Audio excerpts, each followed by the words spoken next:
কেমন আছো তোমরা? নিশ্চয়ই খুব ভালো আছো। আমিও বেশ ভালো আছি। জানো তো, কিছু কিছু মানুষ সম্পর্ক তৈরি করে মন দিয়ে, আর বিচ্ছেদ ঘটায় না কথা দিয়ে। আর এই কথা হচ্ছে পৃথিবীর সব থেকে একটা বিষধর অস্ত্র। এই কথা তুমি কার সামনে বলছো, কাকে বলছো, কেমনভাবে বলছো, এটার একটা আলাদা মাত্রা আছে। এই কথাগুলি যার সম্পর্কেই বলছো, সেই কথাগুলো যদি তার পছন্দ মতন হয় তাহলে তো কোনো কথাই নেই।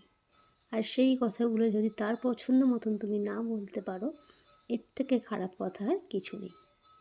একমাত্র এক কথার জন্যই মানুষ ভাষা হারিয়ে ফেলে, ভিতর থেকে শেষ হয়ে যায়, শুধুমাত্র একটা কথা বলার জন্য। আসলে কি বলো তো, এই কথা বলার জন্য না সময়ের নয়, ইচ্ছার প্রয়োজন হয়। কি ঠিক বললাম তো? হ্যাঁ, এটাই ঘটে গো আজকাল মানুষের জীবনে। প্রত্যেকটা মানুষের জীবনে দেখবে কথা বলার মতন, তার কথা শোনার মতন একটা মানুষের খুব খুব প্রয়োজন হয়। দিন শেষে যদি তুমি তোমার মনের কথাগুলো কাউকে না খুলে বলতে পারো, ঠিক মতন না হলে তাকে বোঝাতে না পারো, তাহলে দেখবে এর থেকে অস্বস্তি করার কিছু নেই। যদি তুমি তোমার কথাগুলো কাউকে বোঝাতে পারো, আর সে যদি তোমার কথাগুলো বোঝে, এর থেকে শান্তির আর কিছু নেই।